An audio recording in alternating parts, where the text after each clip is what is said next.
Hey everyone, Tyson the Subaru specialist from Subaru Prince George here. Today we're taking a look at the 2023 Subaru Solterra.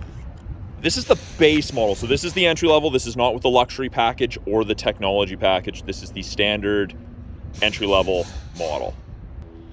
So aesthetically, from the side, big difference versus the other two, the wheels. So you get 18-inch wheels with the aerodynamic hubcaps, which I actually think it's a pretty good looking hubcap. I mean, mileage is going to vary. The other two come with 20-inch wheels, which kind of pricey to replace the rubber if you need to. But got Bridgestone Turanzas EL450s on here, so a low rolling resistance tire. This is the first full electric vehicle offered by Subaru. It's the sister vehicle to the Toyota BZ4X. I would put the size between a Forester and an Outback, so it is quite large, a lot larger than we thought it was going to be. Parking sensors all over the front of the car and the rear. Got functional aerodynamics. So this is powered by two 80 kilowatt hour motors, so it is full-time all-wheel drive, and the battery pack is a 72.8 kilowatt hour battery. So you get good power. That's equivalent to 215 horsepower and 248 pounds-feet of torque. But of course, being an EV, you get all that torque at 0 RPMs. It puts you back in your seat. When you want to go, you go. So at the rear, more backup sensors. And this is the smoked carbon, but it's a big boxy rear end. I don't mind it in the slightest. It's very similar to a Forester in that regard. And because it has that big boxy square rear end, and it is just the manual gate on this, you get a lot of storage, a decent amount. So now this one has recently come in. So we still have the floor mats wrapped in plastic, Solterra branded. Front plate bracket if you want that installed. Underneath here, we do have some storage. This is the house plug, the 110 watt house charger that you get with all the Solterras. We've got recovery tie down hooks. Your fix-a-flat kit that you get with this is, and this is hard to do one-handed, but it's under here. You've got the goop, you've got the pump. Don't want to do that one-handed and chance wrecking that. But still, decent storage underneath. We've got hooks and grocery bag loops. So they've thought about quite a few things functionality-wise for the Solterra. You can get a privacy cover accessory, plugs in there, and hides everything from the top of the seats down. Now, no power gate, just the manual gate on the entry-level Solterra. I get asked, why doesn't it have a rear wiper? Well, it's like a sedan. The airflow should help keep it clean. I've had a couple customers purchase Solterras in the winter and they didn't have any issues with snow buildup. You don't get the dual spoiler setup like you do with the luxury package and the technology package. You just kind of get this smaller finisher. Now, you can get crossbars for the Solterra, front and rear, and these little caps come off. Second row, there's a lot of room. Taller people fit in the second row very effectively. You're not squished, your knees aren't tucked up underneath your chin. It's the black/dark gray cloth upholstery, fold down armrest with cup holders and media holder. And on the backs of both front seats, we do have map back pockets, vents out of the center console, and two USB ports for charging.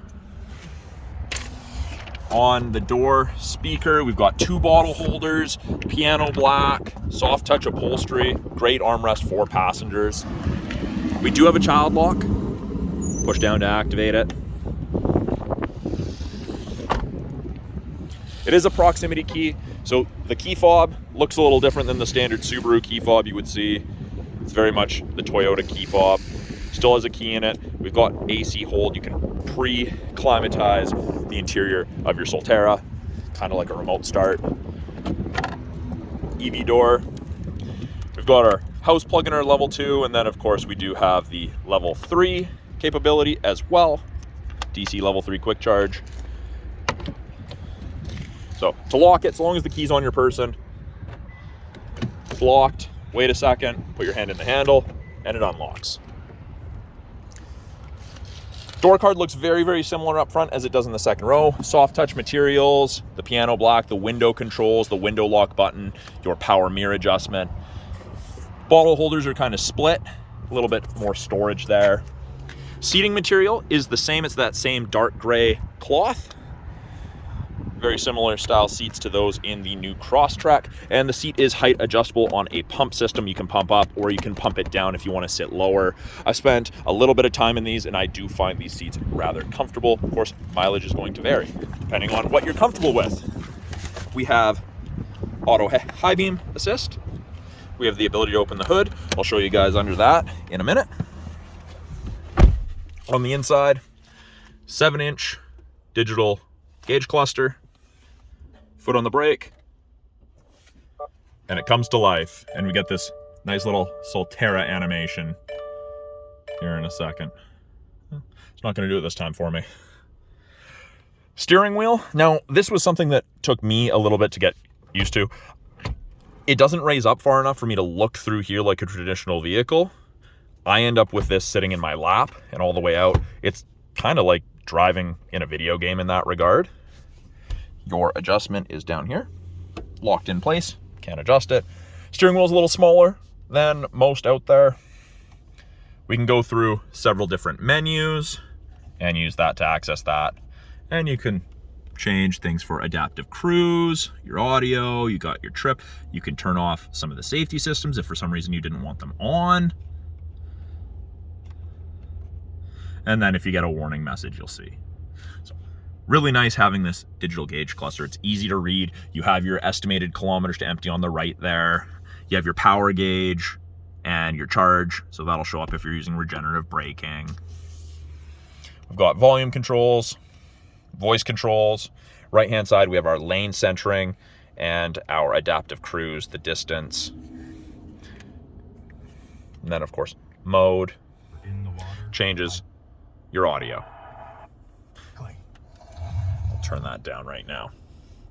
Now, we do have these paddles, and these are not gears. You can't manually select your gears. It changes the level of regenerative braking. So 1 through 4, it changes the amount. So left is less regenerative braking, right is increase it. So if you have it increased, and I believe it is 4 levels,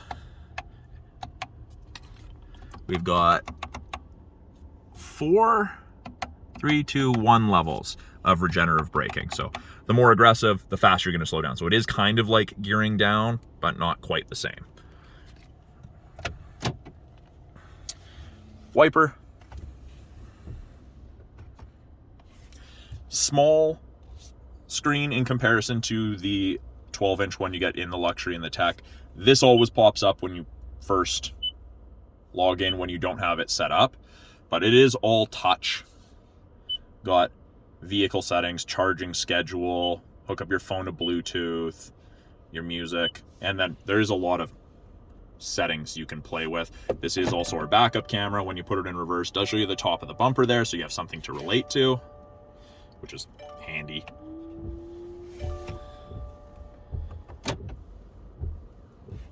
Easy to use.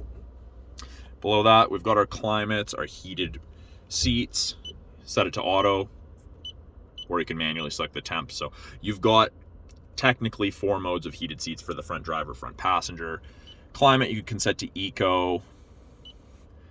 Your heated mirrors and back window. Fan strength is on this little toggle. And it is dual zone, and it ranges from 15 on the low side. And it goes up in 0.5 degree increments. I believe it's 29.5. 29.5 is max. And then it's easy to sync it back to just driver controlled. I'll turn that up because it is a little chilly out today. Heated area of the windshield where your wipers sit. Turn on your AC. Now, I can turn off or turn on airflow to the second row. So if I want to conserve battery, that's a great way to do it if you don't need to heat up or cool down the second row. You don't have anyone or anything back there that needs to be temperature controlled. Power button with more vents. We've got our 4-way flashers. And then down here, our drive selector. So it's in park. To access anything else, you have to push down, puts you in neutral. Twist it to the left, you get reverse. And it does tell us up here, reverse, push down, to the right, you get drive, D for drive. And then for park itself, you just push that. Super easy. Now, we do have our park brake, so foot on the brake and push down to deactivate it. Pull up to activate it.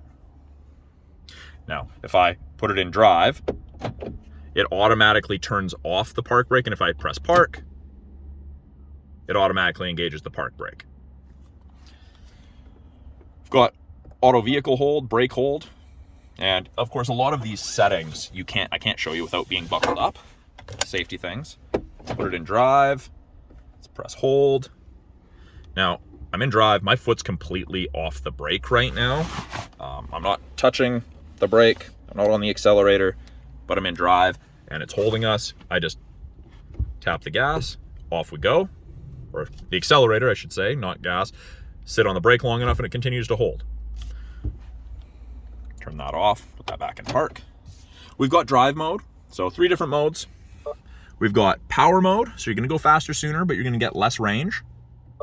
You've got eco, which is gonna conserve how fast you're able to accelerate, but you're gonna get longer range.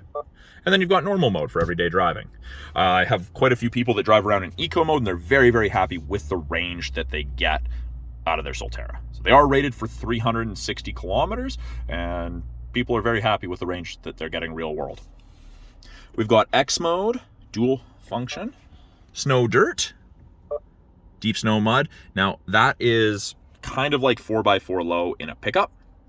So use it on rough, off-road, steep, inclines, declines. And then we have this, which is, they call it grip control. It's like off-road cruise control. So instead of your foot bouncing on the accelerator whenever you hit a hole or something, it just keeps it at a steady pace. We can turn off traction control, and it tells you traction control turned off, turned it back on. And then we have S pedal driving. So it's like driving in a video game. You're on the accelerator. You're going to be going. As you take your foot off, you're going to slow down and you're going to get more regenerative braking. You're going to be able to travel further. Now, you can't use this if you're too fully charged. That's been our experience, what a lot of my customers have experienced. If you have too much charge already, you've just charged to 100%, you're going on a road trip, you can't use S pedal drive. The vehicle won't allow you. It also won't allow you to do it if it's too cold. So there are some limitations to that, but it is quite nice. It does take a little bit to get used to. I do recommend, if you have a chance to try it out, do. We've got this kind of see-through media storage. On the others, it's a wireless charger. This is just phone storage with a USB. Got our cup holders with a little bit of storage. Deep storage with another tray. So it is kind of hidden. If you don't know that this is a separate tray, lots of people wouldn't look at it twice. And then this is adjustable as well. And this is just carpeted, nice armrest. And you just lift. Easy to use. Auto dimming rear view mirror. There's no switch to flick. Automatically dims if someone's behind you and they have their high beams on. It's my favorite feature in any vehicle and stops me from getting blinded, especially in a town where there's lots of lifted pickups with aftermarket headlights. Up top here, we have our SOS switch, part of the 3-year trial of the connected services you get with most new Subarus.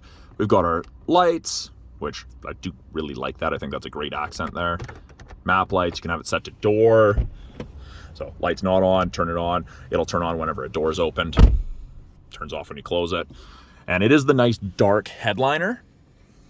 And the mirror style slide side to side, lights up top.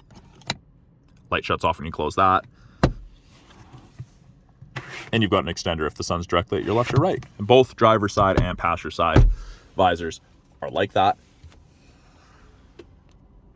Below the center console, we do have a decent amount of storage, and lots of people are putting their owner's manuals there because there is no glove box over here because of the heat pump. You do still have a cabin filter in there. You just have to access it from a little bit lower, and it's a little bit more involved. Down below here, we have a 120 watt 12 volt charger and then 2 USB ports for charging. A little bit of, kind of hard to get my hand in there, device storage down there. Good overall storage in the vehicle, and you do get this carpeted dash. So my initial concern was that it was going to be hard to keep clean. So far, all of my clients with this dash, no one's complained about it to me. So I think that's a win for Subaru in that regard. And I think they did this to help deaden sound. It's just something to absorb more sound. Trip odometer, gauge brightness can be adjusted from there. And then of course we get rear seat reminder there because I had the back door open. Down below, let's take a look. So the Solterra does not have a frunk.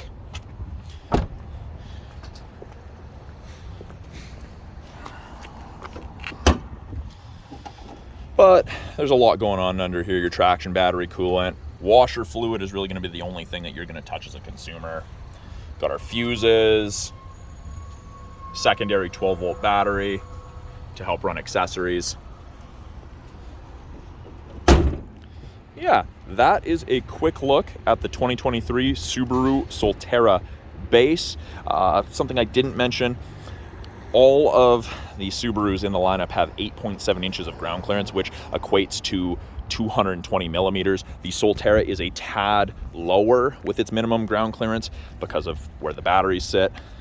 You're currently sitting at 210 millimeters of ground clearance, which is still quite generous, especially for an electric vehicle. Yeah, that's the smoked carbon. That's a quick look at the 2023 Solterra base. I'm Tyson, the Subaru specialist from Subaru Prince George. If you guys have any questions about the Solterra behind me, any of the Subarus in our lineup, any of the tech, you'd like me to go in more depth on something in this vehicle, please put it in the comments below. I would love to answer you guys' questions, and I always look for new content to make, you guys. And if you're in British Columbia looking for a new Subaru, please reach out to me directly. I would love to help you find that car for you or your friend or your family.